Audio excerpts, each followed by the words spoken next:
obrigado por estarem aqui para assistir a esta conversa que vou manter com o professor Vítor Bento.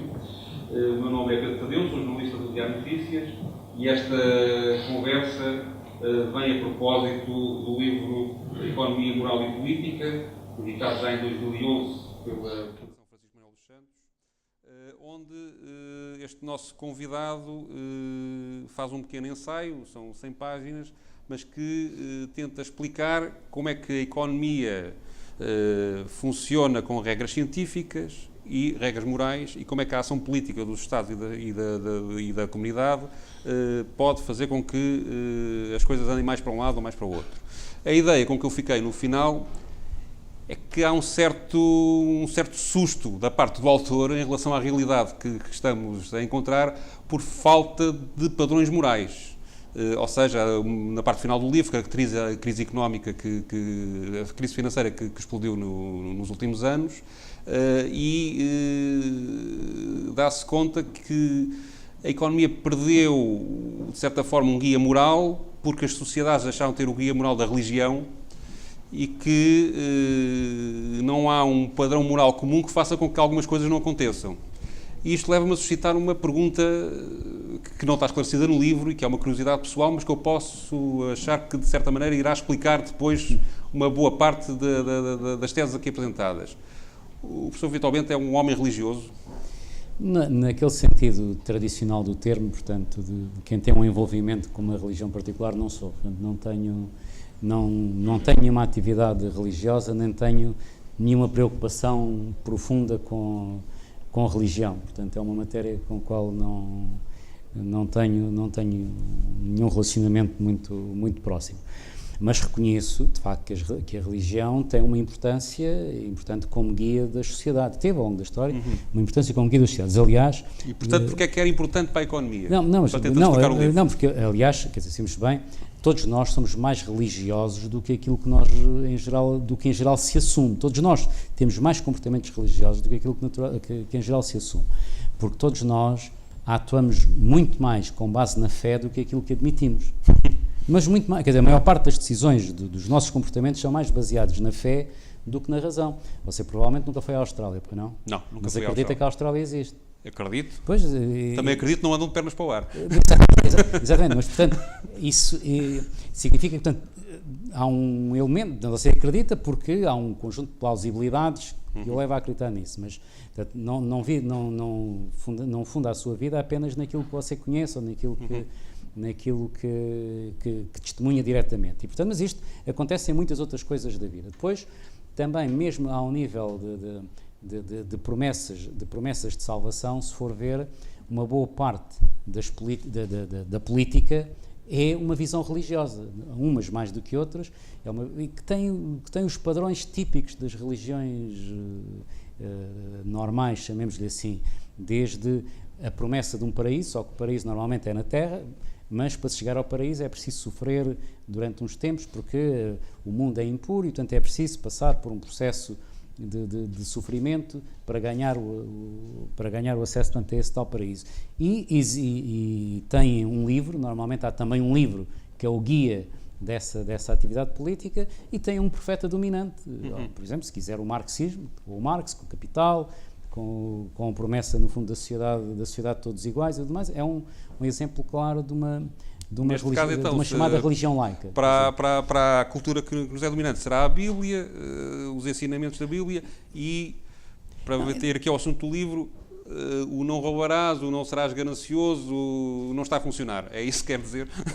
A questão é, portanto, as religiões que foram, para além do aspecto religioso propriamente dito, as religiões serviram sempre também como um instrumento de organização da sociedade. Portanto, um instrumento de dar baias à sociedade para que a sociedade se comportasse de forma organizada e, portanto, se cada um acreditar naquilo que lhe convém, atuar como convém, teria sido o caos. E, portanto, a religião ajudou a criar um quadro mental pelo qual as pessoas se disciplinavam, e se disciplinam, que isso acontece em muitas sociedades, se disciplinam e se orientam. E uma das coisas que lhes proporciona é um quadro de valores,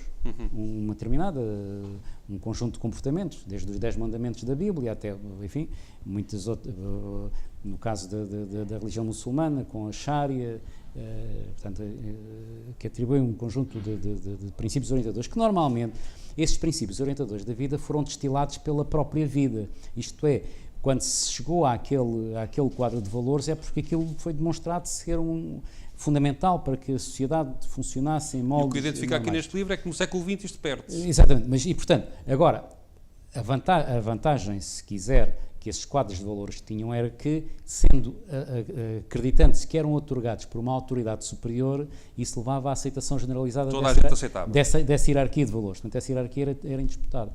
Quando se pôs em causa a religião e, no fundo, essa autoridade que otorgava esse conjunto de valores, cada um entendeu que era soberano moral de si próprio e, portanto, cada um definia o seu quadro de valores e, portanto, entramos naquilo que podemos chamar o relativismo moral, que acaba por afetar, sobretudo, os valores ditos espirituais, portanto, os intangíveis, que são difíceis de medir, portanto, cada um, não, mas é melhor ser assim ou é melhor ser de outra maneira. Como não é tangível, cada um estabelece a sua própria medida. E, portanto, pelo menos esta é a minha tese, supostamente este mundo do relativismo deveria ter dado, em vez, portanto, substituindo as âncoras morais que a religião dava, seria um mundo de flutuação de valores.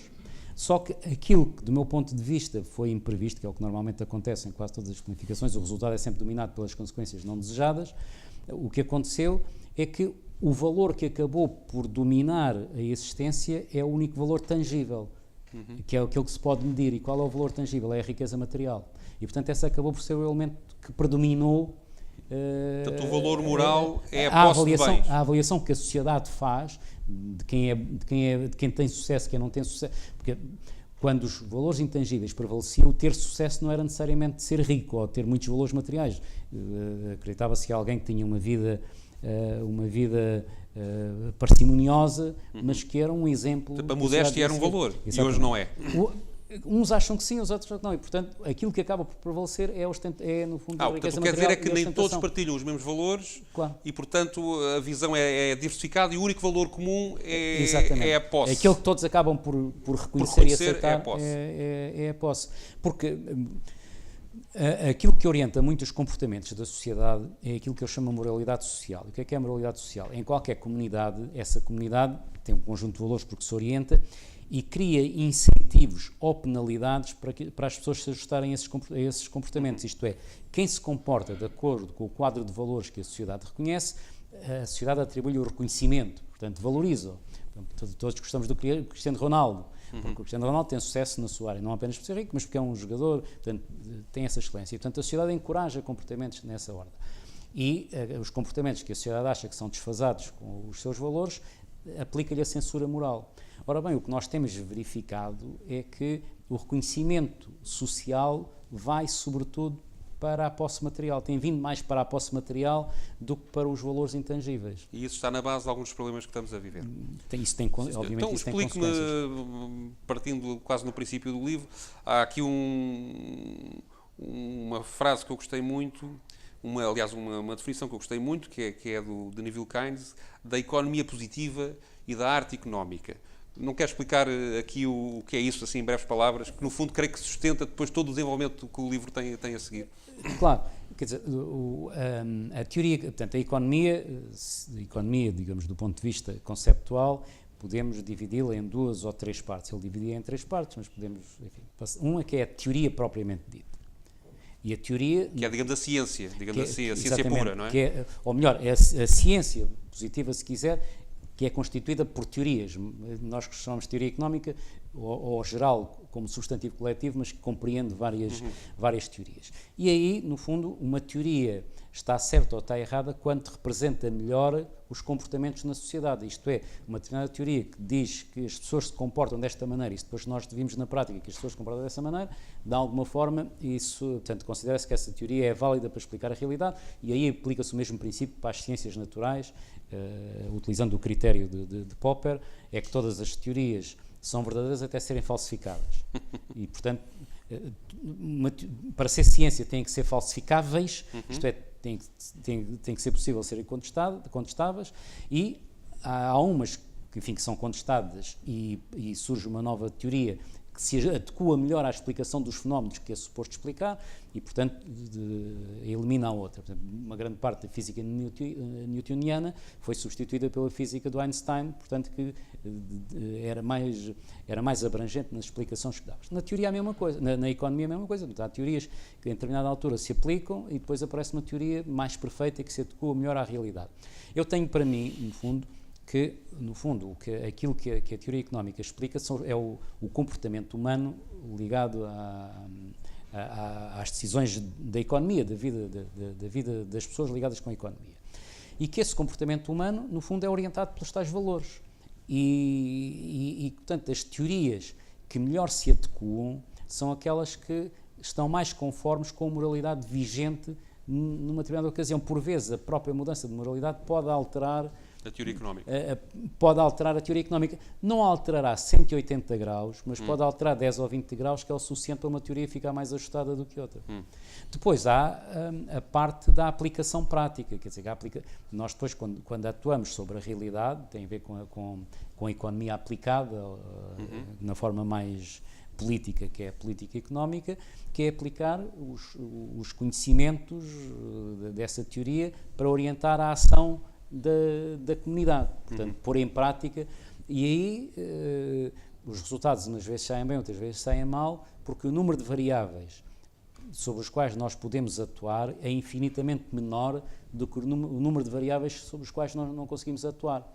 E, portanto, no curto prazo, por vezes, não há grande diferença entre o resultado esperado e o resultado que acontece, mas à medida que o tempo vai progredindo e há mais interação de mais fatores, os fatores que nós não controlamos são seguramente muito maiores do que aqueles que nós controlamos. Tentando simplificar um bocadinho, a ideia que eu senti no livro é que, no fundo, há dois processos de trabalho económico ou de análise económica que são paralelos, complementares e às vezes contraditórios.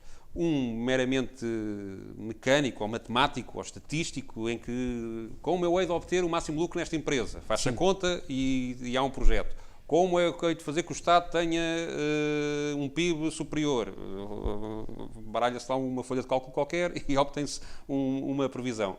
E depois há, digamos, uma análise de como estas coisas podem ter efeito não meramente económico, mas, digamos, social, claro, na vida das pessoas, e se calhar as ponderações têm que ser diferentes.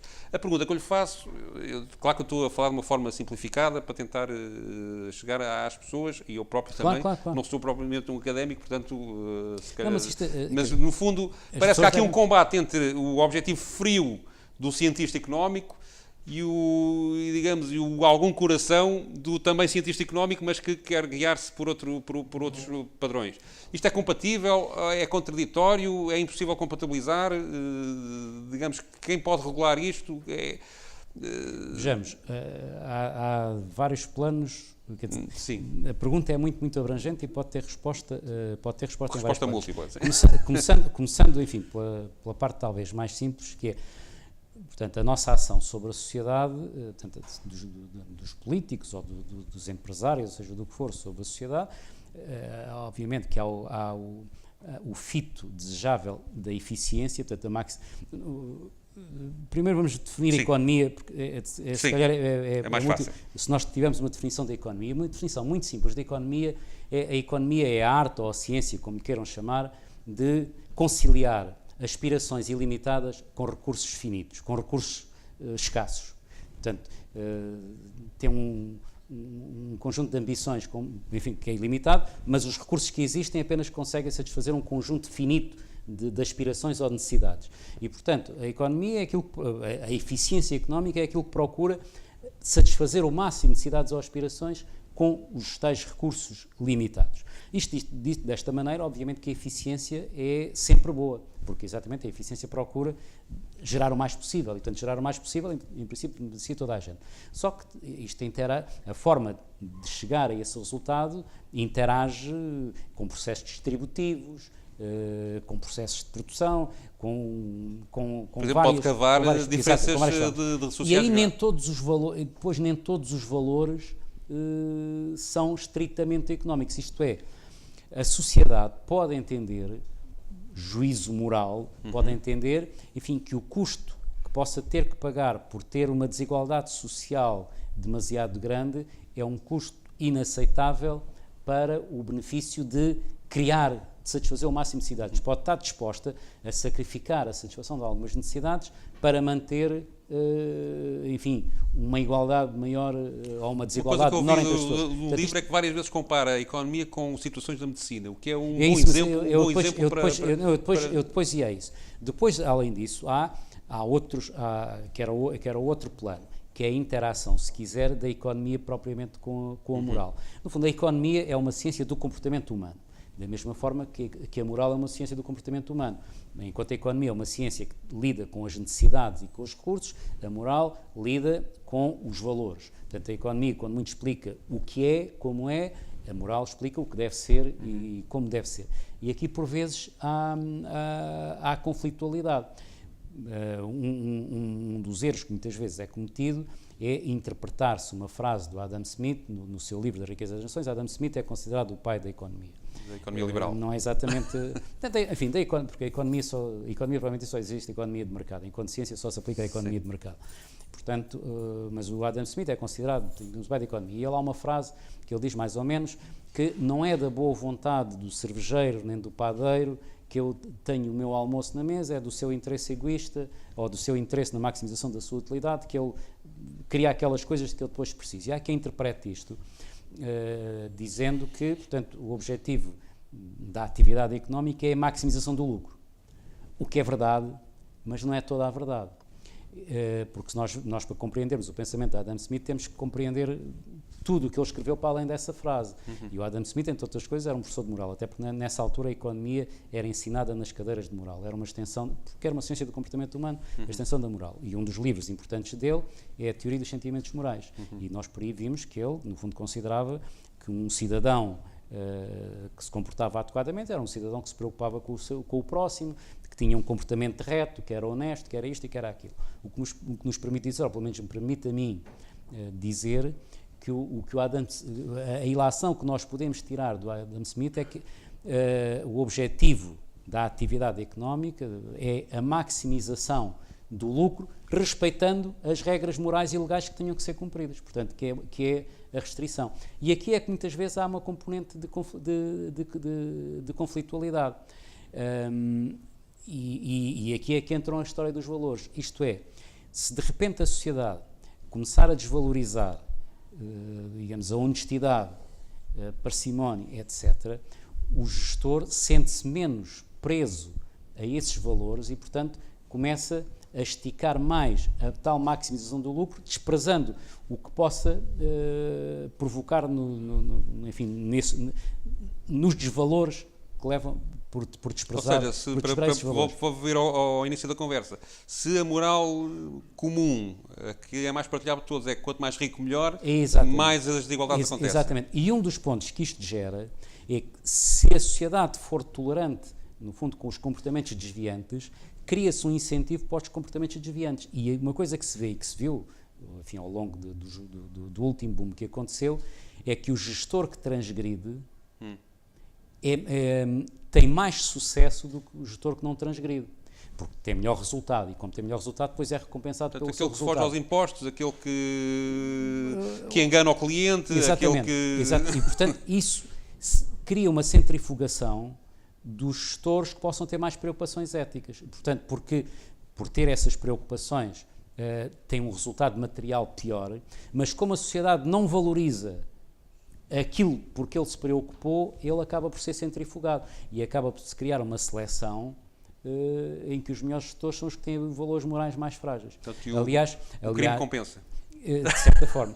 Não quer dizer, isto não é verdade para toda a gente. Claro. Não vamos confundir que todos os gestores, felizmente a maior parte dos gestores seja tão honesta, mas vimos em muito caso, de facto, que houve muitos gestores de sucesso que foram de sucesso pisando o risco, e quanto mais pisavam o risco, mais sucesso tinham. E isto levanta uma outra coisa, que é muito importante. Em qualquer competição, em qualquer jogo, no fundo que é uma competição, tem que haver regras e tem que haver um árbitro.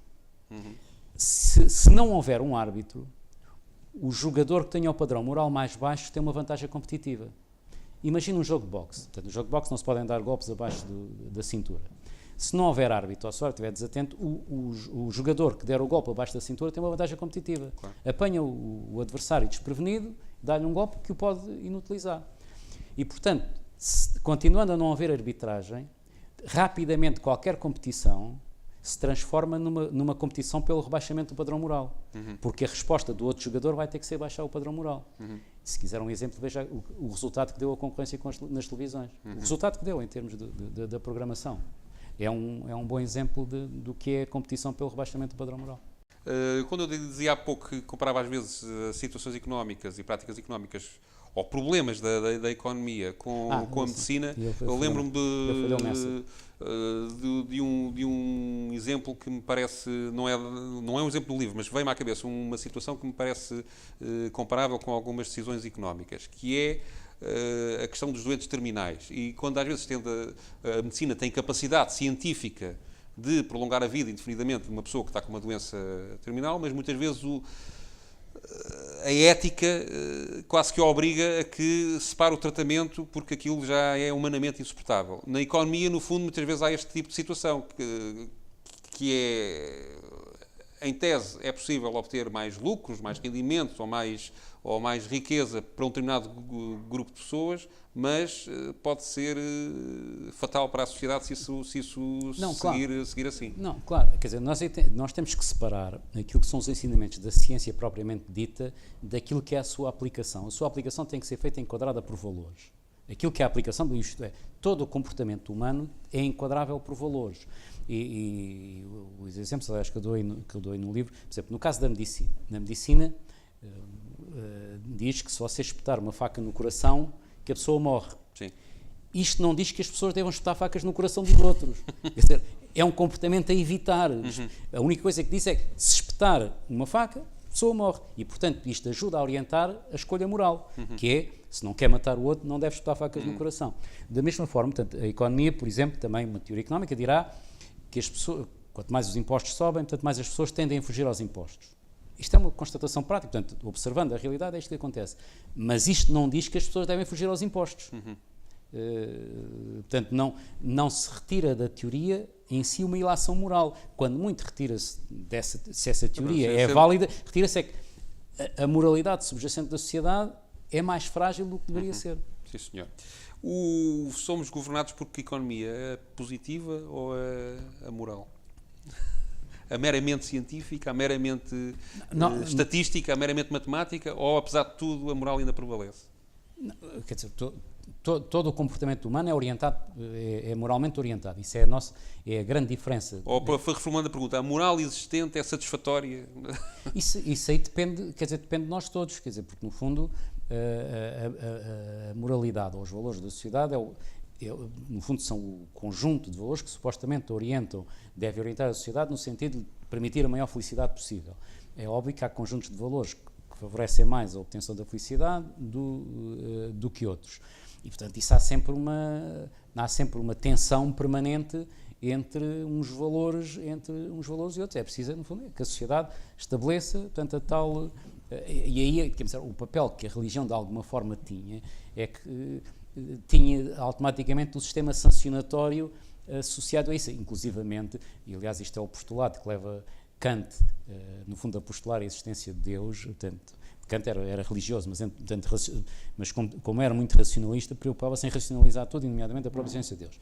E uma das coisas que o leva a postular que era impossível a não existência de Deus é que, peço desculpa, eu devia ter desligado isto, como nunca ninguém me costuma telefonar à noite, postular a existência de Deus. Porquê? Porque é impossível conceber um mundo onde o mal ganhe. E como a justiça humana é por natureza imperfeita, é necessário a existência de uma autoridade superior que assegure que o mal é sempre punido em última instância. E por isso, após a morte, portanto, quem se tiver portado mal, no julgamento final será condenado. O que é que moralmente não funcionou na crise de 2008? Na explosão da bolha? O que é que... Ou seja... É um erro, quer dizer, é um erro atribuir a crise de 2008 é uma questão moral. É uma questão moral. É mais complexo que isso. Há desvios morais que contribuíram para o acumular Identifica aqui alguns. Contribuíram para o acumular de muitos desequilíbrios, mas digamos, é errado atribuir apenas, digamos, a desvio moral. Mas se os quisesse identificar... A existência de crise, não, é a questão da ganância, os elementos que referimos há pouco, portanto, o facto de se ter contemporizado excessivamente com o sucesso material, levando a fechar os olhos à violação de outros valores mais importantes e que foram demasiado... que esperava mais da atitude dos Estados em relação a isso. Claro, aliás, quer dizer, os próprios Estados embarcaram claramente no fundo, facilitar o crédito... Não, e eles próprios, quer dizer, quando você tem as aldrabices contabilísticas que os Estados fizeram, as aldrabices contabilísticas, para enganar, no fundo, as estatísticas, gastando mais do que aquilo que gastavam, mas tentando enganar que estavam a gastar menos e endividando-se para depois as gerações futuras pagarem, mas tentando convencer que não se estavam a endividar, obviamente que isso é uma violação dos princípios morais da honestidade mais básica. E foram os próprios Estados que o fizeram, não é? Claro. E que outros problemas tiveram na base dessa crise, já agora para falarmos de coisas mais concretas? As crises são intrínsecas, a essência de crises são intrínsecas ao próprio funcionamento da economia. São inevitáveis? Não, isso são inevitáveis. Podem ser maiores ou menores e podem ser controláveis ou não controláveis. Felizmente, que nós hoje já sabemos muito mais do que sabíamos no passado e, portanto, hoje controlamos muito melhor os efeitos das crises do que se controlavam há 50 anos. Portanto, esta crise, apesar dos efeitos que toda a gente sente, não é comparável com os efeitos da crise de 1929. Claro. Graças aos ensinamentos que se tiveram dessa altura, hoje foi possível atuar mais rapidamente e, portanto, além de que há mecanismos mas também ela é que os muito mais Estados têm complexa. que permitem compensar isso. Portanto, portanto, isto por um lado, portanto, existem esses temas. Depois há ocasiões onde, de facto, não se resiste à tentação do só mais um bocadinho. Quer dizer, que isto se quisermos, enfim, estamos aqui num sítio, se calhar, apropriado, é do jogador que não sabe parar a tempo. E diz, mais um, portanto, e agora duplica a aposta. E às tantas, perto. Portanto, até nisso, as pessoas têm que saber comportar-se e têm que ter a capacidade da própria moderação. Aliás, a virtude, mas também, ao mesmo tempo, a principal virtude, já os teóricos do cristianismo diziam, não é necessariamente a abstinência. A principal virtude é a moderação. Mas uma parte desta crise foi das pessoas comuns que se endividaram muito para comprar... Aliás, eu como digo no livro, quer dizer, toda a gente tem culpas na crise. Quer dizer, tem os reguladores porque não cumpriram devidamente a sua missão, têm muitas instituições financeiras que foram para além do que era razoável através da ganância e construíram um castelo de cartas que depois acabou por desmoronar, tiveram as pessoas em geral, ou, se quiser, tiveram os especuladores, mas a gente quando se fala assim especuladores, imagina sempre que são os flancos gordos com um chapéu de cartola e um saco com um S. Um saco com um S e um charuto acendido em notas. Não, especuladores somos todos nós quando fazemos coisas que estamos, no fundo, a fazer um jogo, isto é, quando as pessoas se endividam no limite do seu rendimento, sem saber se daqui por Mas não é natural que uma pessoa que possa ter agora o meu automóvel que de outras pessoas só teria daqui a 10 anos? Não é nada natural. Porque é que há de ser natural? Quer dizer, obviamente, se é assim vai roubar para a rua, não é? Quer dizer, aí consegue tudo aquilo que quer. Quer dizer, as pessoas têm que ter a capacidade, no fundo, de orientar a sua vida dentro de um princípio de equilíbrio. Quer dizer, é aí que vê a falta de um padrão moral comum que pudesse de alguma forma regular isso. Mas mais ou menos, porque as pessoas, aí de alguma forma estava a ser inclinado a ir atrás desse exemplo. Quer dizer, quando nós temos toda a publicidade a tentar convencer as pessoas, no fundo, que a maior quantidade de bens é o sinónimo da felicidade. Quando vemos os vizinhos do lado que têm isto e têm aquilo, é um instinto natural das pessoas tentar emular, no fundo, esses comportamentos. Mas acha que o crédito foi o veneno disto tudo? Ou o excesso de crédito. Não sei se é estricto, é um dos venenos. Aliás, os venenos em geral. Os venenos em geral têm capacidades curativas e têm capacidades que morrem. Mais uma vez, se utilizados apropriadamente, podem dar a vida. Se utilizados desapropriadamente, matam. E o crédito é a mesma coisa. Quer dizer, o crédito, utilizado parcimoniosamente dentro das necessidades, ajuda, de facto, permite-lhe antecipar consumos para além daquilo que a sua riqueza atual lhe permite dar, mas desde que usado moderadamente. E, portanto, desse ponto de vista, aumenta o seu potencial de felicidade e aumenta até o potencial da própria economia. Utilizado em excesso, quer dizer, você endivida-se até ao limite do seu rendimento. Metade do seu rendimento é utilizado para pagar a dívida. Amanhã, tem um acidente qualquer, fica desempregado ou passa a ganhar menos, rapidamente entra em estouro, portanto estoura.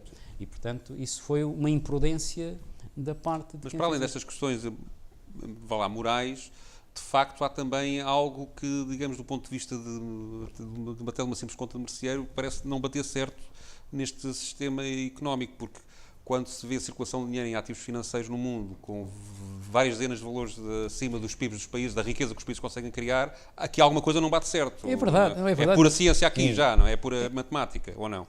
Sim e não. Quer dizer, isto é, você não tem uma regra absoluta que lhe diga que aquilo é insustentável. Obviamente que há muitos indicadores que sugeriam que determinadas relações eram insustentáveis. Portanto, a quantidade de ativos financeiros existentes, ponto 1, e de ativos por cima dos ativos financeiros, isto é,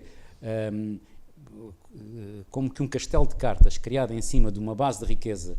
Há uma comparação aqui muito gira, que é uma colherzinha de açúcar que depois dá para fazer uma bola de algodão. De algodão. E isso só depois, quando mete na boca, é que percebe a ilusão, porque aquilo afinal não... Porque a bola de algodão afinal não é quase isso, nada. Isso não é? É mesmo. Obviamente que tudo sugeria de facto que isso era excessivo.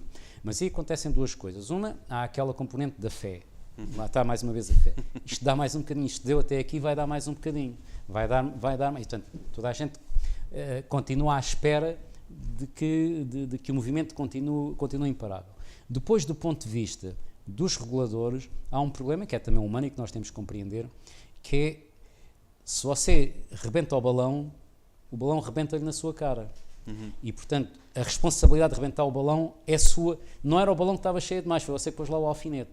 E isto é um receio que os reguladores têm. Quando o balão está muito cheio, têm o receio de serem eles o causador disso. E, portanto, ajuda a esse efeito. Agora, claramente, quer dizer, havia indicadores, portanto, que sugeriam a insustentávelidade disso. Aliás, sobre muita coisa eu andei anos a escrever sobre o que iria acontecer. Enganei-me foi no timing. Isto durou muito mais tempo do que eu alguma vez imaginei. Sim, senhor. Além de uma certa desilusão pelo papel do Estado, mas também o reconhecimento da necessidade do papel do Estado na regulação da atividade económica, há também, digamos, nesta análise que faz, digamos, o reconhecimento que é impossível fazer previsões sobre a atividade económica humana, digamos, a longo prazo, a médio prazo. Isto leva-me a perguntar uma coisa que parece uma pergunta estúpida, mas vale a pena estudar macroeconomia? Serve para quê? Não, vale sempre a pena. Não vale a pena, afinal, dizer isso, olha, governem-se. Vale sempre a pena e não é pelo facto da alma não ser pequena. A economia, pelo menos eu acentuo sempre muito isto, não é uma ciência exata. E, portanto, a economia não lhe dá respostas exatas. Enfim, dá-lhe para coisas mais pequenas, ao nível da empresa dá, mas, digamos, ao nível social, não lhe dá respostas exatas. Portanto, não é uma ciência exata, mas é uma ciência aproximada. Isto é, as respostas que lhe dá reduzem muito a incerteza absoluta com que viveria se não tivesse essas respostas. Portanto, de alguma forma diminui o campo de incerteza com o qual você tem que viver. E, portanto, desse ponto de vista, é uma coisa boa. Por outro lado, a razão porque a economia falha nas suas previsões é uma razão excelente. E eu viveria infelicíssimo se a economia acertasse. Dito assim desta maneira, parece estranho, mas isso eu vou explicar. Porque a economia, no fundo, é feita por nós todos. Portanto, aquilo que a economia é o resultado das interações de todos nós, que tomam decisões todas no dia-a-dia e reagem a isto, reagem àquilo, reagem ao outro lado. Para as previsões darem certas, todos nós tínhamos que nos comportar de forma totalmente previsível, mecânica e automática, ou seja, teríamos que ser robôs. E isso seria, obviamente, seria uma sociedade atroz se nós nos comportássemos todos como robôs. Agora, é verdade que a maioria de nós, na maior parte das vezes, se comporta de forma mais ou menos uniforme, reage de forma mais ou menos uniforme aos mesmos estímulos. Enfim, se lhe aumentar os impostos, você gasta menos, não é? E assim sucessivamente. Mas no meio disto há sempre gente que reage de outra maneira, ou um dia acorda bem disposto, olha, hoje vou gastar, não devia, mas vou gastar mais. E isso são elementos de perturbação que, multiplicados várias vezes, quer dizer, à medida que se passa várias vezes no mesmo sítio e que há esse elemento de perturbação, faz desviar, digamos, a bola do seu caminho e, portanto, cria a incerteza. Quanto mais o tempo da previsão progride, maior estes fatores de incerteza atuam. Por outro lado, também é importante, nós, por muito inteligentes que sejamos, a nossa capacidade de apreensão da realidade é limitada. Portanto, você nunca consegue, olhando para a realidade à sua volta, os elementos que lhe escapam são muito mais do que aqueles que você consegue captar, seja num cenário qualquer. Aliás, se você for ver um quadro, vai ver o quadro 10 vezes e 10 vezes vê coisas diferentes no quadro. E aqui, enfim, não é exatamente a mesma coisa, mas é parecido. Portanto, mas os melhores cérebros do mundo estão a estudar a economia do mundo. Não é? Sim, mas felizmente que a realidade social é complexa. Isso é a parte boa. Portanto, nós não temos capacidade para apreender tudo o que se faz. Portanto, o que nós conseguimos fazer, e muito menos modelizar isso. Isto é, tínhamos que ter computadores enormíssimos para ter essa informação toda, mas com a agravante, quando você lá punha a informação, ela já se tinha mudado. Sim. E, portanto, já estava alterado. E, portanto, como não consegue fazer isso, portanto, você consegue apenas ter modelos onde retrata um conjunto de variáveis que considera controladas e sobre as quais consegue agir. Mas o número de variáveis que você não controla é muito maior do que aquele que controla. Portanto, no curto prazo, as variáveis que você controla provavelmente têm o efeito dominante no resultado e você consegue prever. Mas 2, 3, 4, 5, 10 anos, as variáveis que você não controla são mais e têm mais efeitos entre si e que você não consegue controlar. Mas isto não é uma característica apenas da economia, isto também se verifica na física, portanto não é apenas da economia.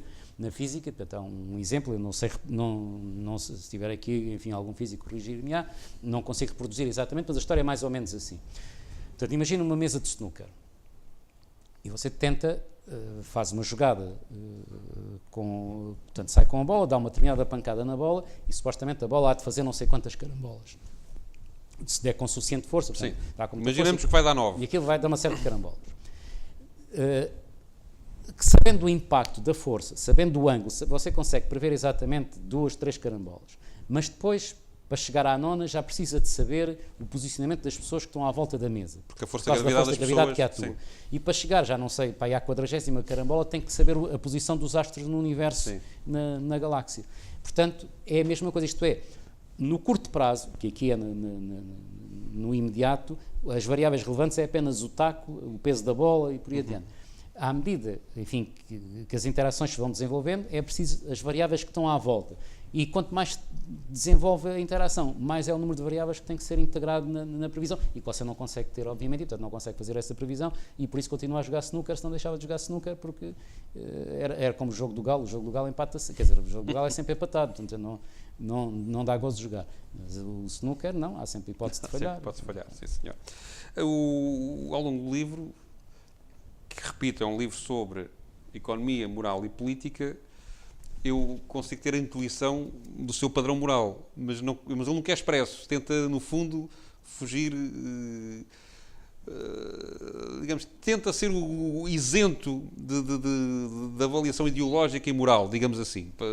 Dá-me a ideia que tenta esse esforço, embora se reconheça em algumas partes que têm óbvias opções.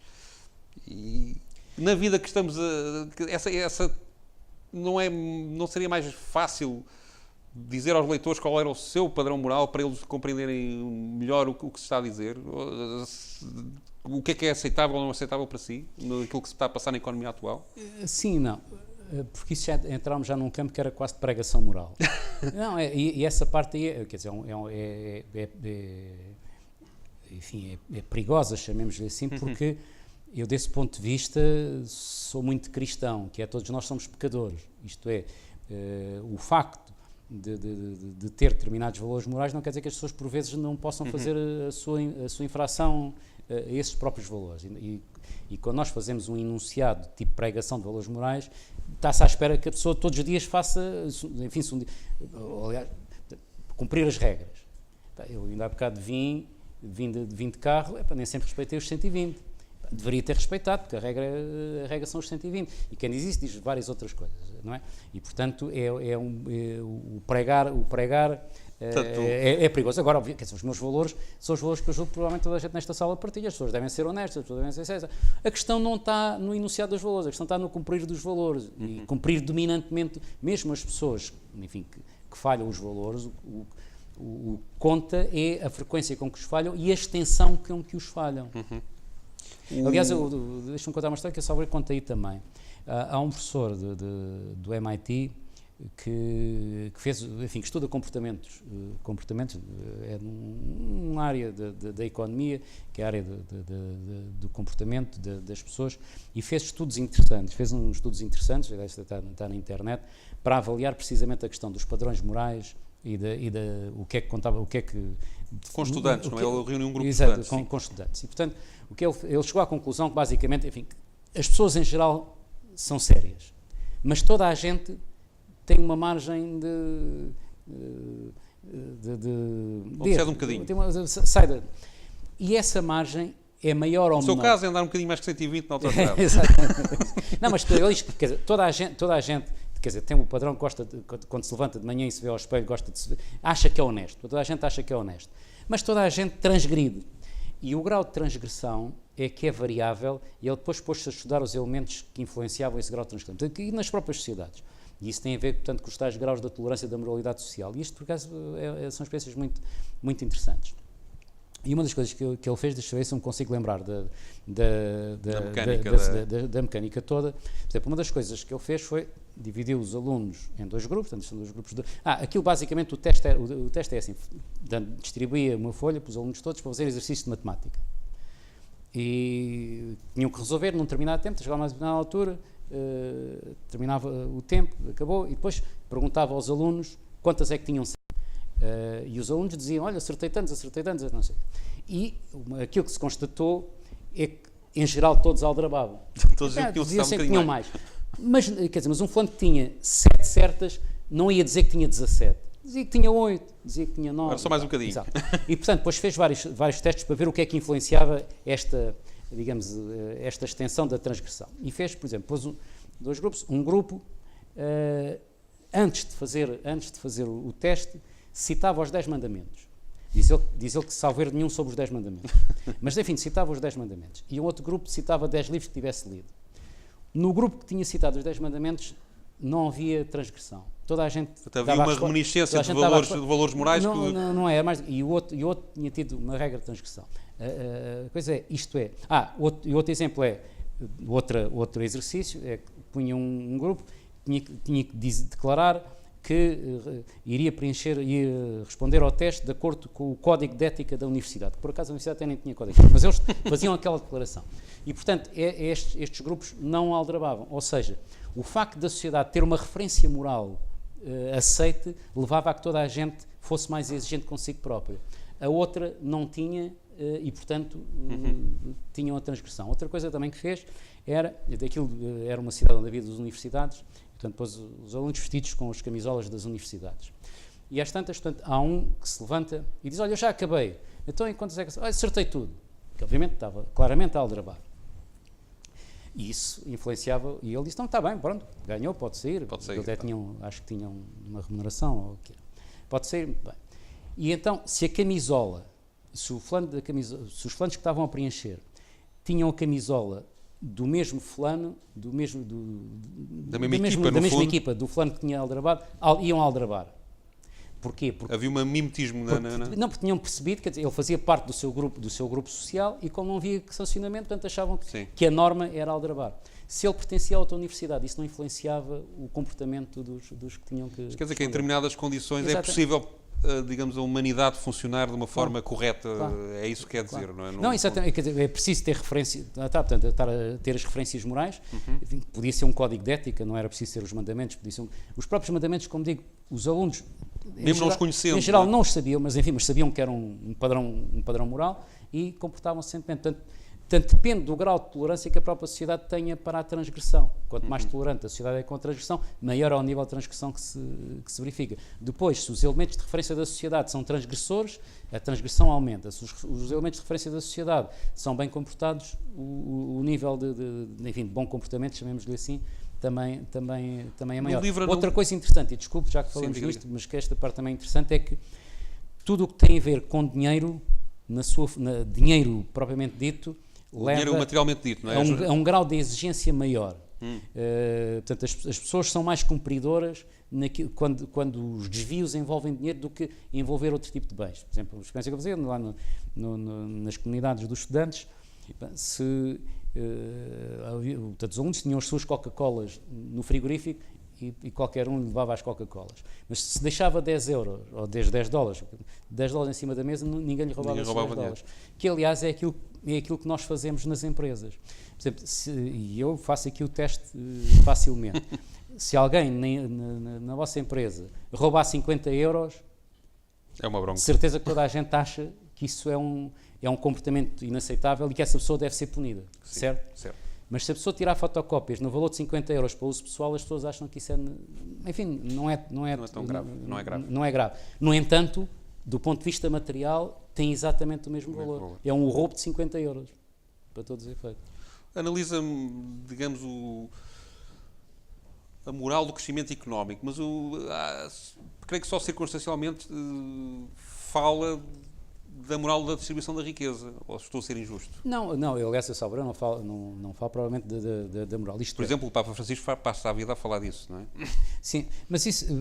Isto para ter uma referência religiosa. Sim, mas aí mais uma vez, quer dizer, eu insisto, de facto, isso é, se quiser, é a dicotomia que tem que ser sempre gerida entre eficiência e equidade.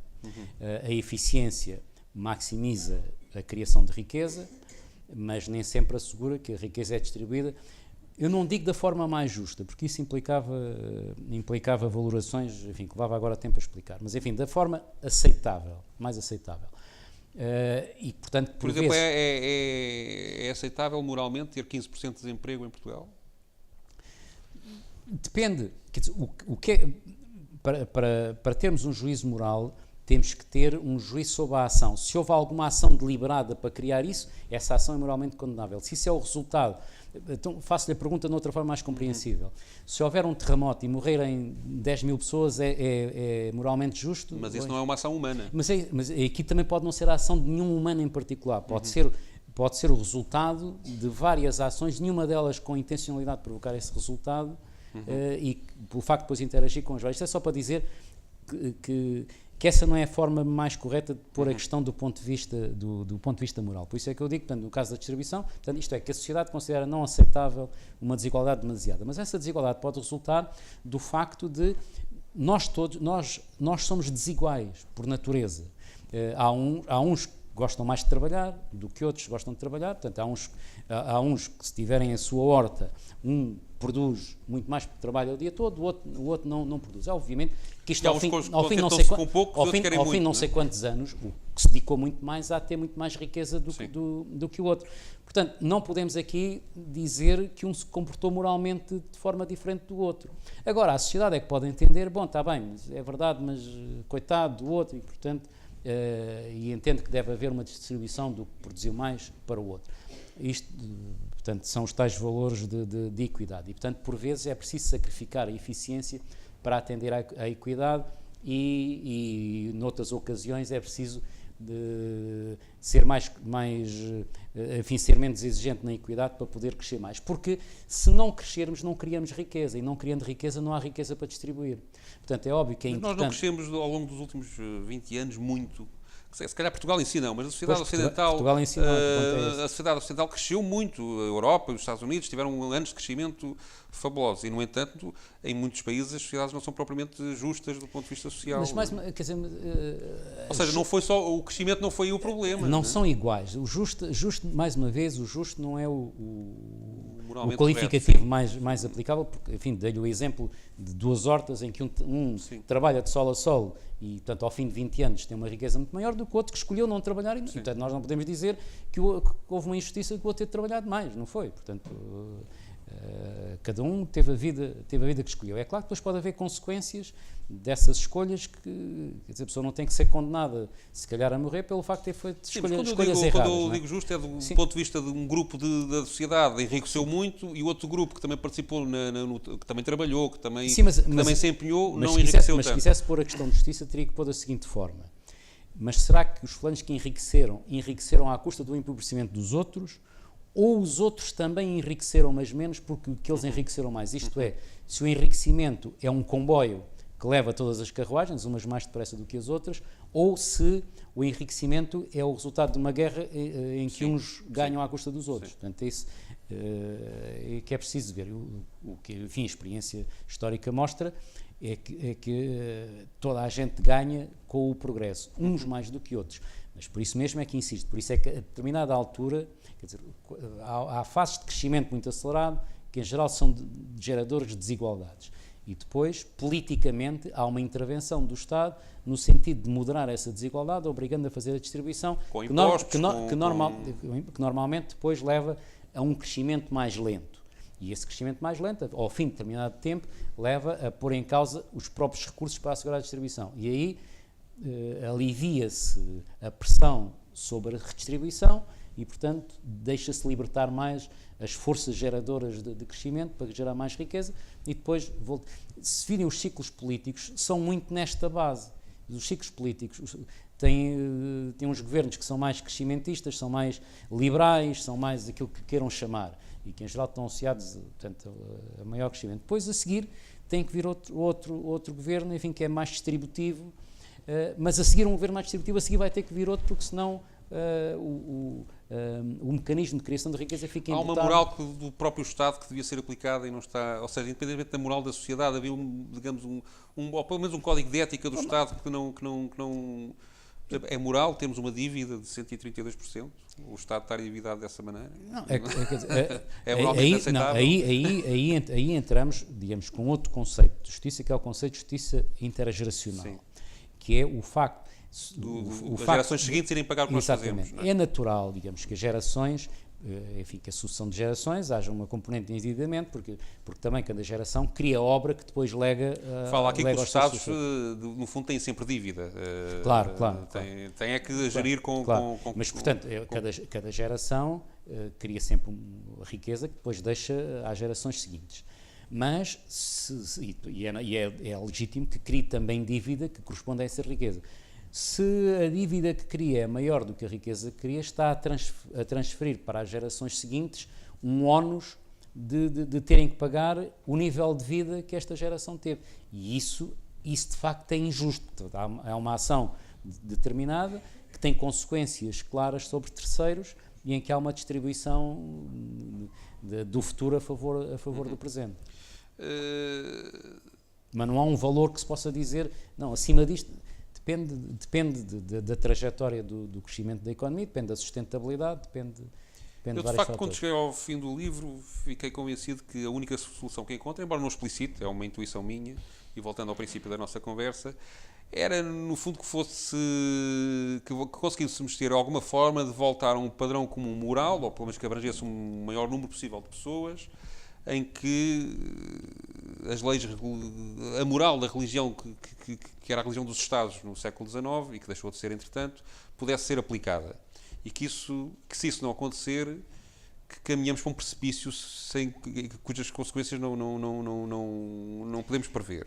Ou seja, se continuarmos nesta dificuldade em ter uma moral comum, as coisas entrarão em contradição e poderão colapsar. Estou a ser trágico ou estou a ser demasiado? Primeiro, quer dizer, estas coisas nunca são preto e branco. Nem e depois deixa-me acrescentar uma. Eu que não acredito em Deus, ficou um problema. É como é que se arranja uma moral comum a todos se o referencial da religião que é essencial, que é a essência de Deus, para mim não é possível existir. Essa é fácil, mas essa vou deixá-la para o fim. Primeiro, quer dizer, nós nunca podemos olhar para o mundo e para a vida como algo a preto e branco, algo que se movimenta, que só tem dois polos. A vida normalmente passa-se no cinzento entre os dois polos, nos vários tons de cinzento. Não há nenhuma sociedade, ou se houver são raríssimas, totalmente imperfeita, assim como não há nenhuma sociedade perfeita. Portanto, nós temos que ir gerindo no sentido de limitar o número de imperfeições que a sociedade tem, sabendo que vai haver alturas onde a tensão, enfim, agora deixem-me ser um bocadinho maniqueísta, a tensão entre o bem e o mal, umas vezes aproxima-se mais do mal, outras vezes aproxima-se mais do bem. Portanto, é preciso irmos gerindo a sociedade no sentido em que quando ela se começa a desviar mais para o lado do mal, pôr em jogo mecanismos que levem a que entre mais para o lado do bem, mas temos que ter sempre presente que há sempre um grau de impureza sempre muito grande, vai haver sempre gente desonesta que vai prevalecer, vai sempre haver gente utilizando mais uma vez o maniqueísmo, gente má que vai ganhar e gente boa que vai perder. É preciso assegurar que isto são soluções marginais. Por exemplo, em qualquer sociedade há gente que foge aos impostos. Vai sempre haver. É preciso que isso não tenha uma expressão material que seja relevante para a estabilidade da sociedade. Se quiser, um princípio, enfim, que os marxistas isto conhecem muito bem, que é aliás é uma lei hegeliana, mas que os marxistas depois desenvolveram muito bem, que é a relação entre a quantidade e a qualidade. Que é a acumulação de quantidade transforma a qualidade. Isto é, se houver 1% de fuga aos impostos, a sociedade não sente. Enfim, é injusto. Para quem acredita em Deus, haverá o juízo final, a pessoa será condenada, mas não perturba o equilíbrio da sociedade. Se houver 80%, é um problema com uma qualidade completamente diferente. Portanto, a sociedade torna-se destabilizada, portanto, fica destabilizada. E, portanto, o que se tem que se assegurar é que a sociedade funciona sempre mais perto do 1% do que dos 80%. E quando às tantas está a desviar demasiado, tem que haver uma ação que vá, enfim, que faça corrigir isto. Isto é que é, no fundo, a vida, e temos que ter sempre, digamos, esta consciência que nunca funcionamos em sociedade perfeita. A sociedade perfeita há de ser a sociedade divina, se houver, e as sociedades imperfeitas também são extremos, enfim, que em geral existem em sítios, em localizações onde as cidades são completamente desorganizadas. Dificilmente é que se pode falar em sociedade. Relativamente resposta à sua pergunta, não existindo Deus, como é que se consegue ter uma tábua de valores? É que a sociedade a consiga consensuar. Quer dizer, se a sociedade conseguir consensuar... Mas, em princípio, ela está definida no direito. Tem que ter as duas coisas. O facto de estar definido no direito não quer dizer que esteja consensuada na sociedade. Isto é, quando está definido no direito, não se deve fugir aos impostos. Mas se as pessoas acharem que quem foge aos impostos é herói, vai haver mais gente a fugir aos impostos do que deveria haver. Portanto, isto é, o valor não está consensuado na sociedade, está imposto de cima para baixo, mas não está consensuado na sociedade. Portanto, nós vimos, por exemplo, em Portugal, se alguém entrar de autocarro sem pagar, é um tipo esperto. Vai à Suíça, se alguém entrar no autocarro sem pagar, são os outros que o vão denunciar.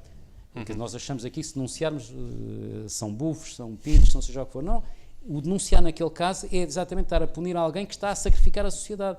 É uma obrigação, de facto, denunciar, porque, no fundo, é estar a denunciar um ladrão, chamemos-lhe assim, que se ele não paga, os outros vão ter que pagar mais. Porque uma empresa tem que viver equilibrada, se não conseguir cobrar as receitas...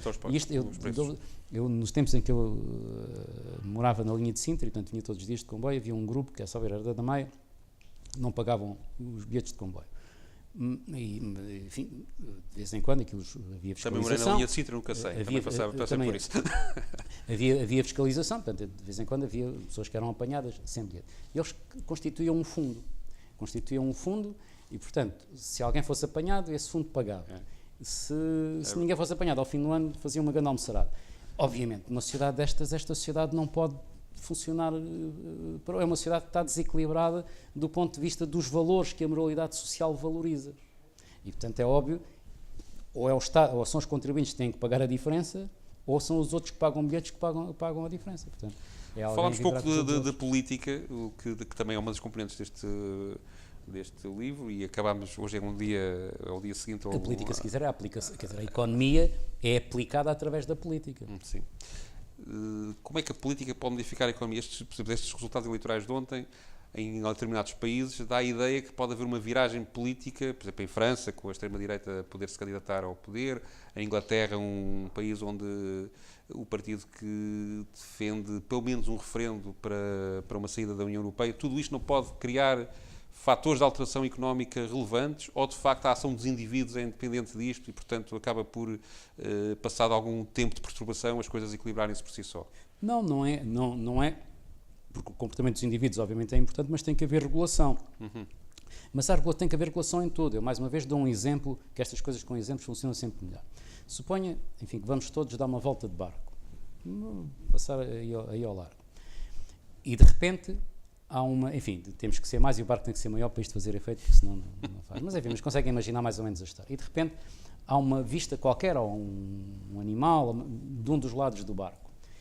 E obviamente todo o indivíduo melhora, cada indivíduo melhora o seu bem-estar se for para aquela borda para ver melhor. Portanto, cada um maximiza a sua utilidade, mas se todos forem, o barco vai virar e todos vão perder. E, portanto, é preciso que haja alguém na tripulação que impeça que toda a gente...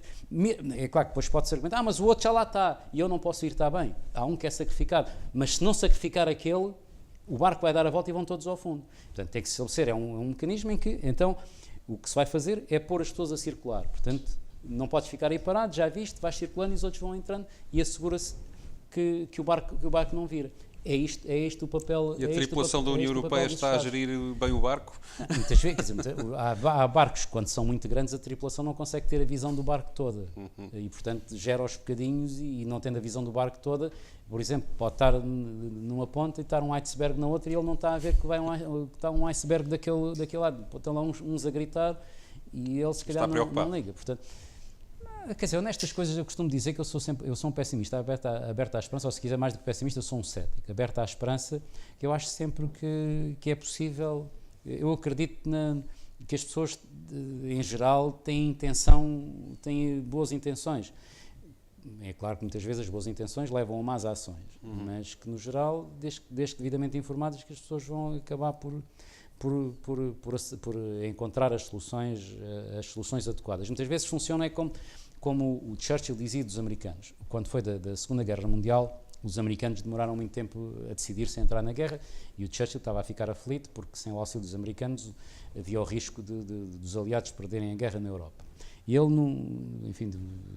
os outros políticos pressionavam-no muito e ele terá dito num discurso que ele tem confiança nos americanos, porque acha que eles acabam sempre por tomar a decisão certa depois de experimentar todas as outras. E isto às vezes é o que se passa na política também. Não é? Às vezes experimentamos demasiado todas as outras, mas depois acaba por chegar à solução certa. O professor Vítor Bento é Conselheiro de Estado, é uma pessoa com muita credibilidade no mundo da economia portuguesa. Como é que tem defendido muitas das medidas que têm sido aplicadas para recuperar o país, tem criticado outras, mas em termos gerais tem sido defensor das políticas que temos vivido, porque as acha inevitáveis, digamos, penso que numa palavra será um pouco essa a razão das suas posições. Como é que vê os próximos tempos? Também partilha desse otimismo, mas é só uma fé ou está sustentado a Europa vai ter que se confrontar com um desafio muito grande. Mais uma vez, deixem-me dar um exemplo dessa metáfora. Eu acho que as metáforas são um instrumento bom para ajudar a perceber coisas às vezes mais complexas. Portanto, suponho que se gosta muito de uma pessoa, de uma criança, que se gosta muito de uma pessoa e gosta de que apetece abraçar muito. Mas se abraçar demasiado, pode matar a pessoa. Isto é aquilo que o povo diz, mal fazer por bem querer. E isto é, de alguma forma, o desafio que a Europa tem com o Estado Social. Neste momento criou-se uma dicotomia que acham que há uns que querem matar o Estado Social e que há outros que querem salvar o Estado Social. Os que querem salvar o Estado Social estão em risco de fazer a asfixia da criança por a querer demasiado. Porque para o Estado Social ser sustentável é preciso que tenha recursos para o tornar sustentável. E houve condições da envolvente que se alteraram, da envolvente económica e social, que se alteraram dramaticamente desde o momento em que o Estado Social foi fundado. O Estado Social, quando foi fundado, enfim, quando o Estado Social a seguir à Segunda Guerra, não é? Sim. Mas quando e aquilo que constitui o conjunto de benefícios do Estado Social foram sendo distribuídos ao longo do tempo. Sim. Não foi uma coisa criada de uma vez.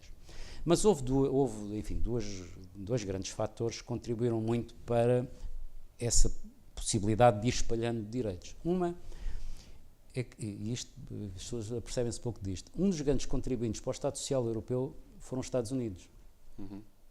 E porquê é que foram os Estados Unidos? Porque os Estados Unidos asseguraram a defesa da Europa.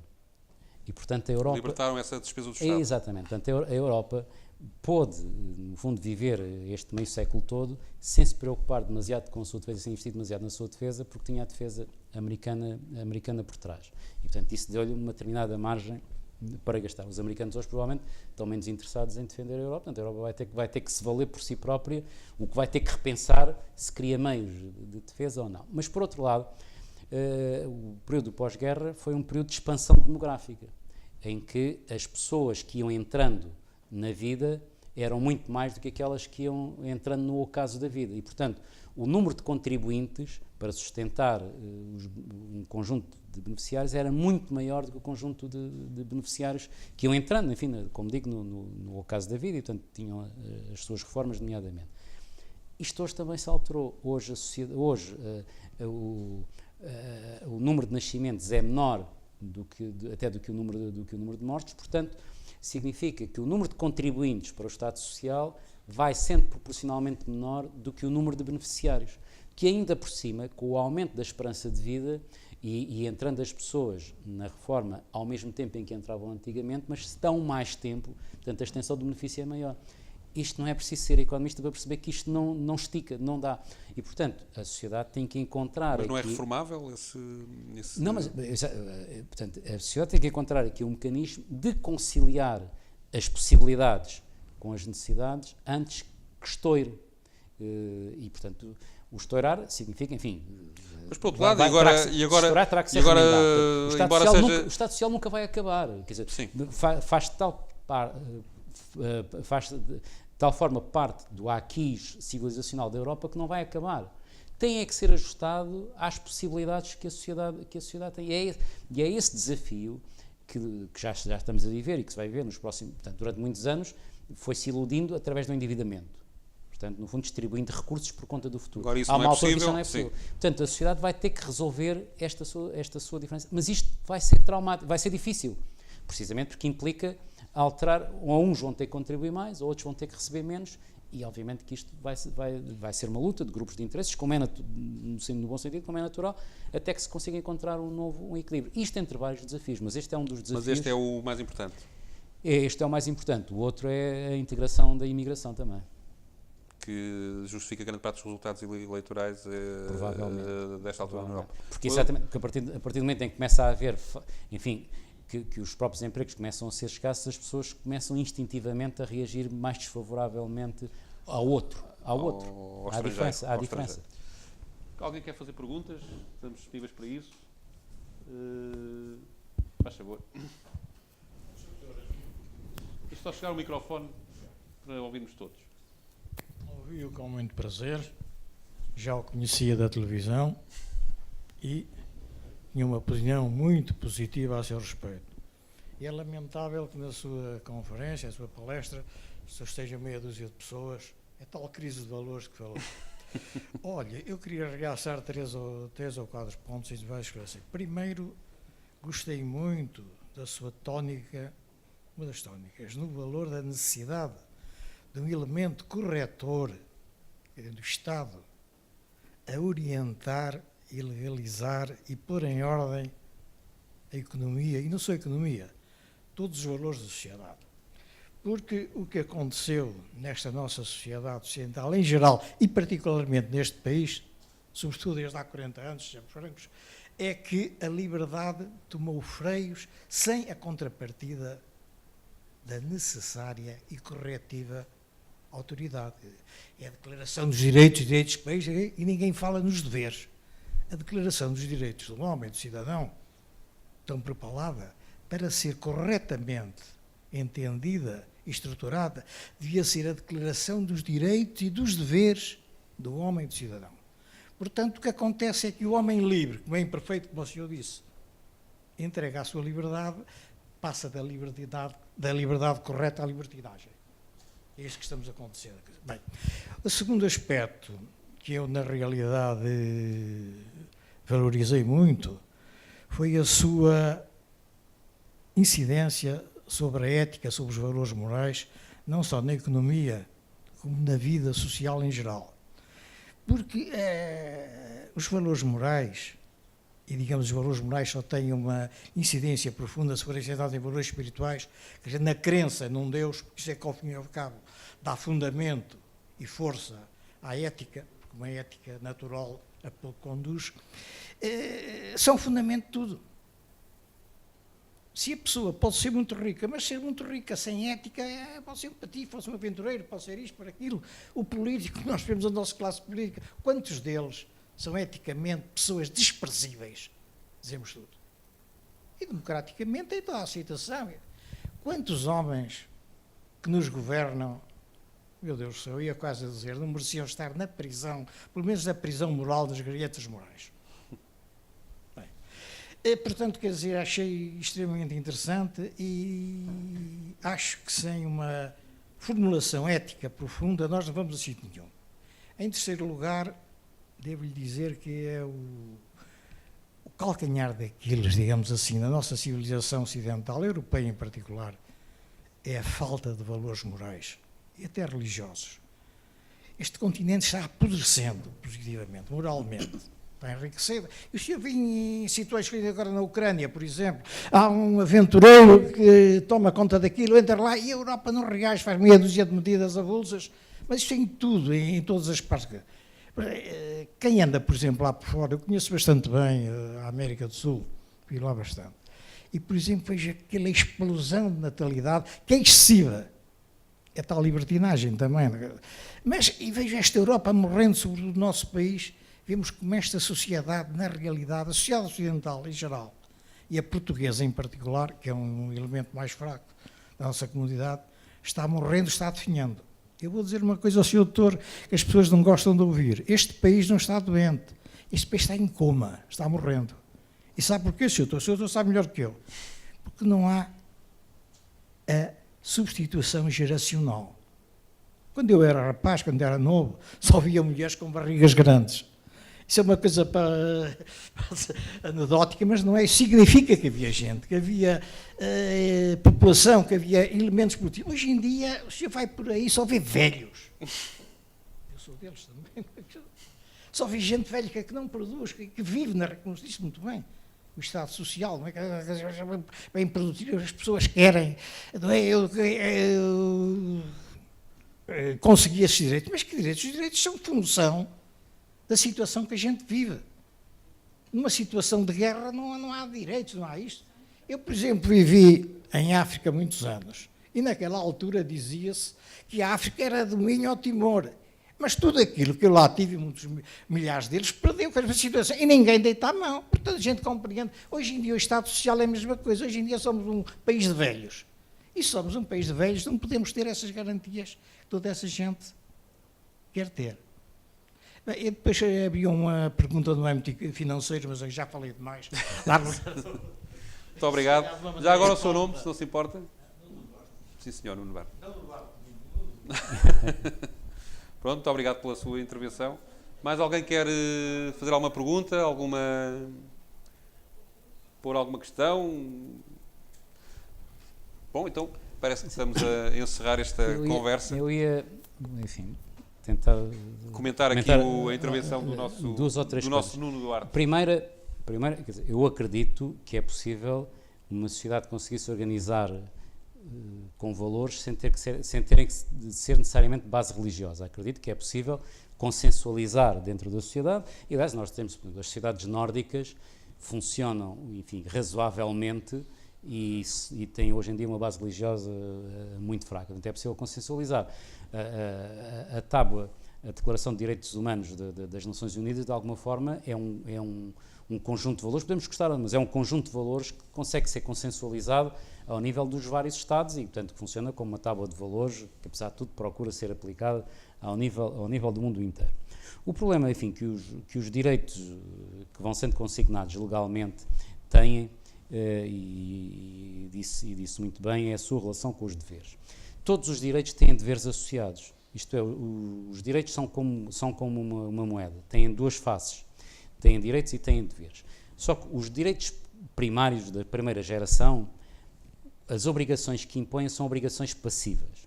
Por exemplo, o direito à vida, o meu direito à vida apenas requer que o senhor não me mate, portanto, que não faça nada. Portanto, digamos, é uma obrigação passiva. Os direitos sociais têm obrigações ativas. Isto é, para lhe assegurar um direito à pensão, é preciso que alguém contribua. E aqui, enquanto também os de primeira geração, a economia do contrato social não se altera, isto é, o facto de haver mais ou menos gente, a obrigação de não matar não se altera do ponto de vista do equilíbrio das várias partes. Nestes direitos sociais, o equilíbrio altera-se. quando o contrato social que estabelece determinados direitos é feito numa determinada data, quando são outorgados certos direitos, há um determinado equilíbrio que o legislador tem presente entre os benefícios que atribui e a oneração sobre a sociedade para assegurar esses benefícios. Com o correr do tempo, a dinâmica social vai se alterando e, a determinada altura, há um desequilíbrio muito grande entre os direitos outorgados, que cresceram supostamente muito, e o número de pessoas a quem é exigida a contribuição necessária para esses direitos. E, portanto, isto altera a economia do contrato e claramente alterou a justiça do contrato.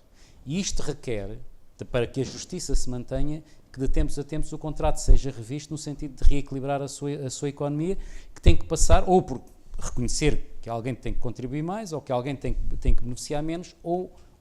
Mas quem vê as regras as regras do contrato serem mudadas a meio do percurso, sente que alguém está ali a enganá-lo. Ou seja, aquele pensionista, para concretizar, aquele pensionista que andou a descontar a vida toda e que agora sente que lhe estão a alterar as coisas, não necessariamente, quer dizer, é natural que não necessariamente. Todos nós que gerimos as nossas casas, nós sabemos, quer dizer, que o dinheiro não nasce do céu, não nasce da terra. Não é? Portanto, todos nós sabemos que às tantas, se nós incorremos em mais despesas do que o ordenado que temos, que é um dia que não vai chegar. Portanto, ou vamos ter que reduzir as despesas ou vamos ter que arranjar um emprego melhor. As pessoas sabem isto. É óbvio que, como nós atuamos ao nível, digamos, da sociedade, cada um acha que aquilo pode achar que não se lhe aplica assim em particular. Se quiser, mais uma vez, das metáforas, que é tal coisa muito boa. Suponha que tem um condomínio onde vivem várias famílias e decide fazer uma festa para os miúdos. E põe uma jarra grande, um vaso grande, cheio de reboçados ou de doces, ou seja, do que for. Você passa, você que é pai, enfim, se você tiver um conjunto de doces para o seu filho, você não lhe vai tocar de certeza. Mas se tiver aquela taça comum, vocês, se tiraram isto não se nota. Quer dizer, e de facto não se nota. Mas todos vão tirando um e às tantas a taça já só está à meia. Cada uma das ações não fez mal nenhum, mas aquelas ações todas somadas diminuíram a quantidade... É a questão da qualidade. Exato, diminuíram a quantidade de doces que ficavam para citar aqui o que o Nuno Duarte disse... Mas eu ainda queria falar depois dos políticos. Sim, mas só uma pergunta intercalar. De facto, uma pessoa olha para os políticos e não acredita neles e acha que está a ser enganada. No fundo, ou seja, quando lhe alteram o contrato, ele não sente que está a fazer um bem comum ao aceitar essa mudança. Sente que alguém perturbou as coisas e que não devia ter perturbado. E isso faz com que haja um grau de satisfação ainda maior, não é? Claramente as pessoas alimentam as suas expectativas e, obviamente, quando há uma violação dessas expectativas, as pessoas sentem-se afetadas. E acham sempre que o problema pode ser resolvido com os outros. Quer dizer, mas não é nesse sentido que eu mas cada um de nós acha sempre que o problema pode ser resolvido tocando num outro sítio qualquer. Não pagando a dívida, por exemplo. É uma forma... Mas continuando então o seu raciocínio que eu interrompi. Mas agora, relativamente aos políticos. Eu acredito, quer dizer, apesar de haver políticos desonestos e muitos políticos desonestos, eu acredito que a maior parte dos políticos são honestos. Uns são mais competentes, outros são menos competentes. Mas sim, se calhar o problema é mais esse, é mais a capacidade de facto, nós hoje criámos uma série de incentivos que não é atrativo as pessoas irem para a política, e nomeadamente as pessoas competentes irem para a política. Não é atrativo por várias razões, desde aquilo que lhe pagamos àquilo que exigimos deles. E depois há um mecanismo de seleção, que esse de facto é muito perverso, que é a comunicação social induzida ou por iniciativa própria facilmente levanta suspeitas sobre pessoas. Nos casos será legítimo, outros casos não tanto. Seria desejável que o sistema de justiça atuasse rapidamente para esclarecer quais dessas suspeitas são verdadeiras e as que não são. E as que elas são verdadeiras, proceder a uma condenação, e as que não são verdadeiras, limpar o nome da pessoa. Isso não acontece. Demora muitos anos. Eu não me lembro, tirando o Isaltino Moraes, de alguma vez ter chegado ao fim de um processo na justiça. Normalmente prescrevem por caminho e tal. Isto gera um incentivo muito perverso. Porquê? Porque a pessoa séria fica afetada pela presunção da culpa que aparece na comunicação social. Portanto, o facto do seu nome ser manchado, ele fica afetado junto dos amigos, as pessoas ficam com suspeitas, será ou não será? Como nunca se esclarece, essa presunção da culpa fica sempre. O desonesto fica protegido pela presunção legal da inocência. Isto é, como nunca é condenado, tem que ser presumido inocente. Como não tem vergonha, não se sente afetado. O primeiro não vai querer continuar na política. Ou muitos que poderiam ir para a política não vão porque não estão para ficar nessa situação. O que não tem vergonha não se importa, porque desde que não seja apanhado. E, portanto, este mecanismo de seleção adversa é um dos principais limitadores da qualidade da política. A tendência não quer dizer, felizmente, que apesar de tudo ainda há muitos missionários que vão por sentido de missão e temos que estar agradecidos a esses... Mas a tendência que eu vejo nos atores políticos é precisamente em pagar menos aos políticos e exigir-lhes ainda mais, ou seja, ainda é piorar a tendência. De facto, criou essa ideia, digamos que os políticos... Não, mais grave do que isso, é que se você paga mal aos políticos, acaba por favorecer aqueles que arranjam fontes de rendimento alternativas para estarem na política. Sim. Portanto, até isso é um incentivo adverso, digamos, aos comportamentos Sendo que honestos. também, já agora para defender aqui um bocadinho a comunicação social, grande parte dessas informações que de facto têm a ver com a reputação das pessoas chegam aos jornais via o sistema judicial, não é?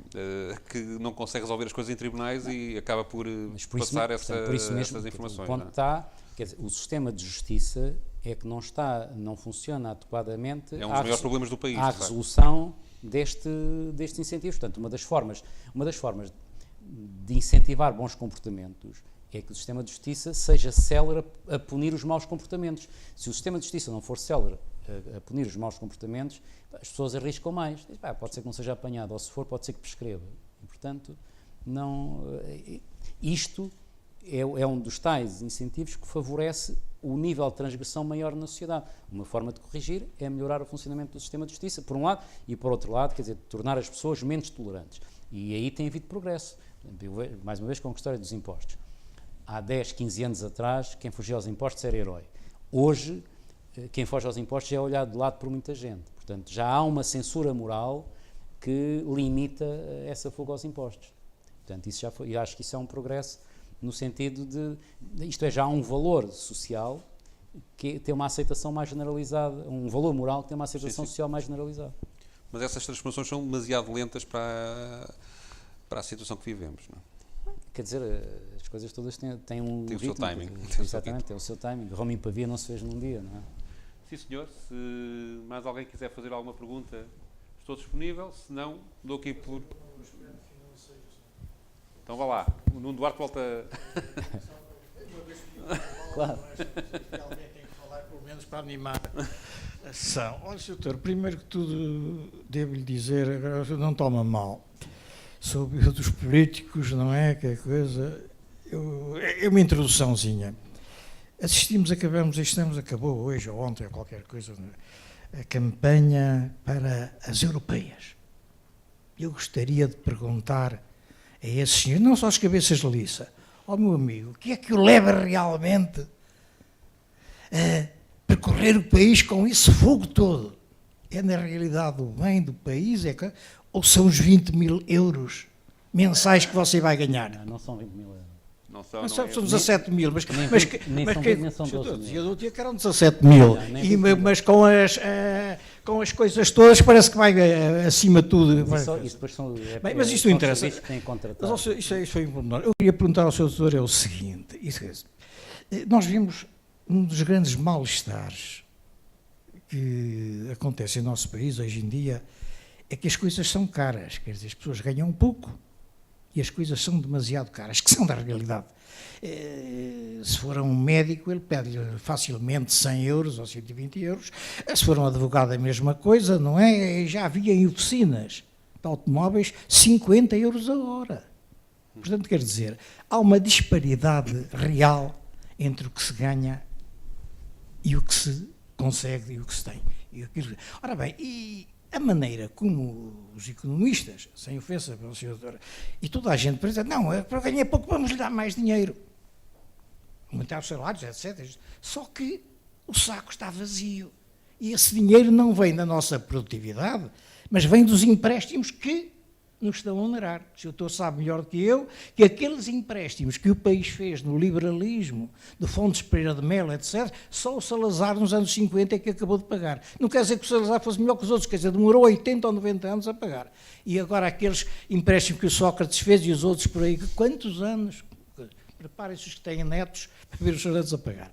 Bem, mas não é isso que eu quero dizer. Ó, Sr. Doutor, não seria viável, em vez de procurar, de colmatar esse déficit com o aumento, digamos, de despesas, tornar as coisas mais baratas? Quer dizer, uma inversão de marcha. Isso eu estou a dizer, mas como é que isso é possível? Não é possível, se tecnicamente não sei, você sabe melhor que eu. Mas eu até lhe dou uma sugestão. Que é possível. E a sugestão era isto. É que nós estamos a viver com uma moeda que é excessivamente superior ao nosso poder de compra.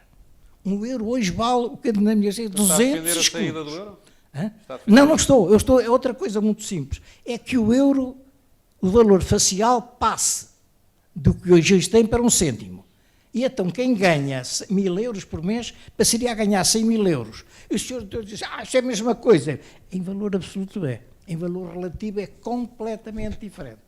Porque uma pessoa que hoje ganha 1.000 euros, ao fim do mês, se fizer bem as contas, tem acesso, digamos, a 200 ou 300 bens, não mais. Mas se uma pessoa ganhasse no valor absoluto 100.000 euros, que valiam 1 cêntimo, já tinha acesso a 2.000 coisas mais. Por isso eu estou a ver, por exemplo, uma coisa assim, hoje vamos a dar uma gorjeta, quem der menos de 1 euro é vergonhoso. Mas são 200 euros. Se o euro valesse 1 cêntimo, dava-se 10, 20 euros. Isso seria a maneira, talvez, de embaraçar a vida. Exatamente, tornar as coisas mais acessíveis pela menos-valia das coisas. Sr. Nuno Duarte, está bom? Vamos explicar, vamos então ouvir a resposta. Não, em primeiro lugar, eu percebo que todos nós temos aspiração a ter um conjunto de bens e cada vez maior, e quer dizer, nenhum de nós em geral se satisfaz com aquilo que tem, quer ter sempre mais disso, e isso acaba por ser um próprio motor de desenvolvimento da sociedade. Mas não é possível toda a gente ter tudo, não é possível, isto é, se a sociedade apenas produz 100, a sociedade apenas pode consumir 100, e como há sempre desigualdade, e há desigualdade pelo esforço que cada um faz, nem toda a gente não vai poder consumir mais do que aquilo que pode. E o preço, se quiser, é um elemento de racionamento entre o que há e o que se quer. É claro que, por vezes, através do crédito, as pessoas podem criar a ilusão de poder gastar mais do que aquilo que de facto têm. Nós vivemos entre 95 e 2008, em que a despesa total do país, internamente, cresceu, estou a citar valores de cor, mas só ver que cresceu de 38%. O rendimento disponível do conjunto da sociedade aumentou 20 e poucos, 25%, ou o que é que foi, à volta disso. Portanto, a diferença foi coberta por empréstimos. É claro que as pessoas convenceram-se de que, digamos, que a sua riqueza era dada não pelo que ganhavam, mas pelo que gastavam. E, obviamente, que como isso não é sustentável indefinidamente, houve que ajustar o que se gastava àquilo que se ganhava. É claro que cada um pode dizer, não, mas eu vivi sempre dentro das minhas possibilidades. Quer dizer, como é que podem dizer que cada um terá vivido, mas alguns empregos só eram possíveis porque o financiamento permitia que se mantivessem determinados empregos. A pessoa individualmente vivia dentro das suas possibilidades, mas a possibilidade que tinha de ter esse emprego é que em si não era sustentável e por aí adiante. E, enfim, e alguns ordenados e outras fontes de rendimento que foram pagas. E, portanto, houve que fazer esse ajustamento. Não é, para já, quer dizer, a discussão do valor facial do euro é uma discussão que não nos leva a lado nenhum, porque a decisão não é nossa, portanto... Mas podíamos sair do euro. Além de tudo mais... Podíamos ter uma moeda própria, não é? Podíamos, mas isso não nos enriquecia, quer dizer, porque a riqueza é dada pelo conjunto de bens materiais que existem, não é pelo seu valor. Quando há mais dinheiro para gastar, o que acontece é o ajustamento é feito através dos preços. As coisas passam... Os preços aumentam para todos, não é? O preço aumenta por forma a que a quantidade de material que existe se ajuste ao valor, que esse valor não é mais do que a quantidade de material multiplicada pelo preço. Portanto, não resolvia o problema. Temos é que ter mais produtividade, temos que produzir mais coisas para poder consumir mais coisas. Bom, eu creio que a conversa já vai longa, vou encerrar os trabalhos por aqui. Agradeço a todos a presença e até à próxima. Boa noite. Muito obrigado, boa noite.